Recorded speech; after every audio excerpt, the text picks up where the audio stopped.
Hello.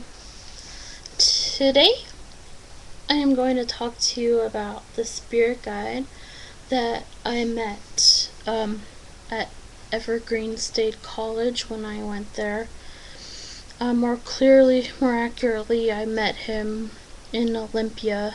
And I did encounter him at the college. He was with me and everything, but I first met him at a restaurant called the Urban Onion in Olympia, and he was a waiter there. My mom and I were eating lunch before we went to Evergreen to check it out as a prospective as a school that I might be able to go to. So we were eating lunch, and he comes over, and he's just a wonderful person. He's strong and creative, and very creative. Where he differs from me is that he knows how to exercise authority in an effective manner. I have yet to learn that, but I do understand creativity and spirituality and stuff. The fact that he was my spirit guide makes me wonder if perhaps being in a position of some type of authority would be a possibility in my future, since I really think he's neat. I naturally kind of want to emulate him, and really I would like to be in a position where I am in control, like a job or something, like have my own kind of job. But this job position, ultimately I would want it to revolve around spirituality and stuff. So he gives us our food. I got a taco, a vegetarian burrito. I don't know what my mom got, but he got a paper, some kind of Olympia newspaper, and he wrote his phone number down on it and everything. And he just told us a little bit about the school, and that he was going there that semester, or the same semester that I would be starting. And he told us a little bit about the town, and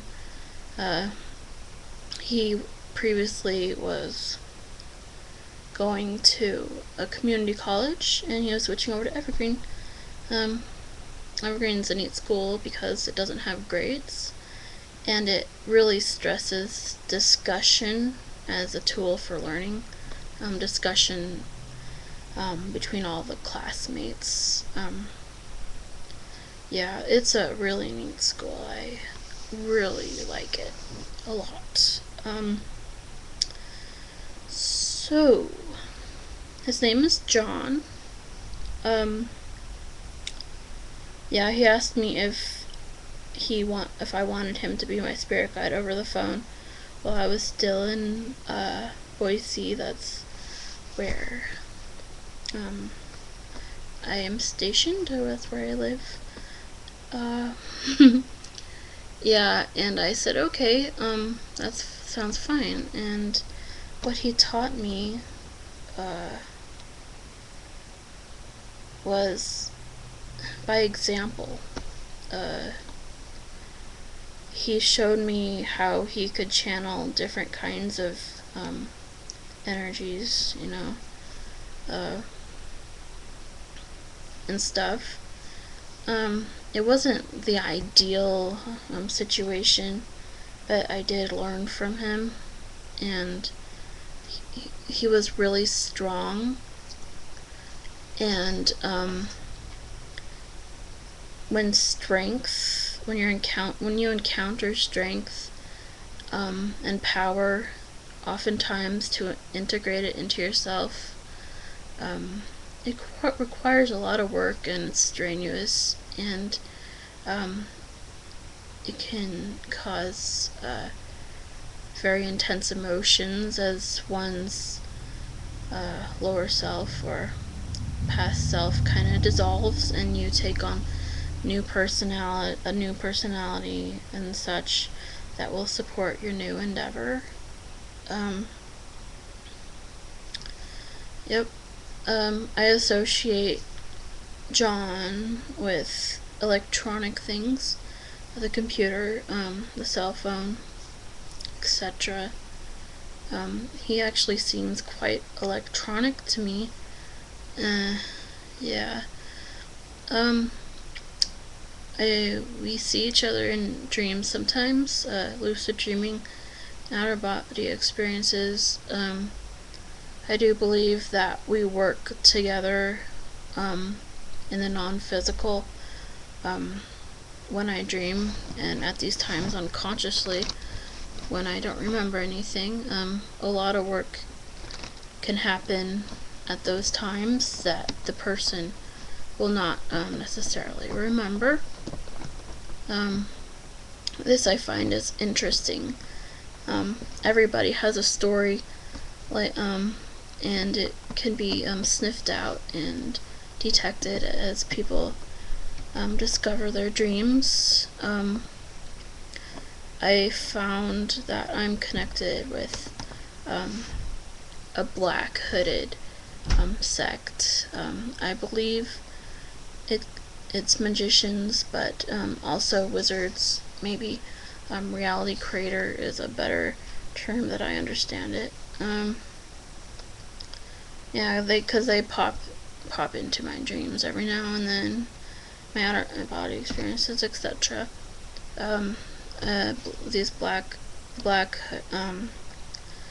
cloaks, I think, are more associated with magic and stuff. And I do feel that I know stuff that in the non-physical level, and I feel that energy right now as a person. I just don't know all the words and the basic reality, everyday things of it, but I can try to interpret what I know energetically from my experiences. John just points me in a certain direction. Yes. He's very beautiful. I lost contact with him, though. The energies he initiated in me were just insane. They were much too powerful for me to really comprehend at the time, and it's been like 2002, 2011, like 9 years since I last saw him. I'm still trying to integrate what I felt and what he told me, and just the reality of him into my life. So in a sense, I'm kind of glad I left Evergreen, because I'm getting a chance to integrate that into my personality as of now. But it definitely could have gone another way. I could have really been much more vigorous in pursuing being taught from him. I'm used to respecting, though, people that I really look up to, and by sensing what they need and what they don't need. And in him, I just felt like he yearns to be true. And in this physical system, you always encounter things that don't vibrate with your true self. But when we met, I think we were pretty much along the same line, the same wavelength, and just knowing that he was there and just sometimes being with him was a big enough treat, and I didn't really want to ruin the peace of the moment by exclaiming, "Oh, do this, teach me this," you know. The moment was just pretty important, but I realized that I could have, and I also don't know how he would have reacted, you know. It's a mystery to me, but he is very kind to all people. He's very truthful to all people, and so you might not actually respect him if he talks to you and stuff, but I found him quite enlightening. Just being around him raises my vibrations. Thinking of him gives me a connection to him. Meditating upon him lets me work with his energy on a spiritual, consciously spiritual level. I believe he is just there for me right now. I believe that we have a lot of potential to learn from each other in the future. As well, I believe we are twin flames, which is the closest form of soulmate that there is for a person. I believe that a person has a certain number of soulmates and only one twin flame. And I believe that we are that. When you watch this, what I say and how I act, you probably get from this a sense of danger, a sense of, oh my gosh, this girl's getting into trouble. But a twin flame really, that relationship is something that is powerful in the universe, and it doesn't necessarily adhere to only the laws of this world as of now. It's not as concrete and real and understandable as that. That's what my experience was with mine. Definitely there's many energies to be explored, but what has to happen here is you have to explore them safely, because, you know, there's such things as killing and bad things.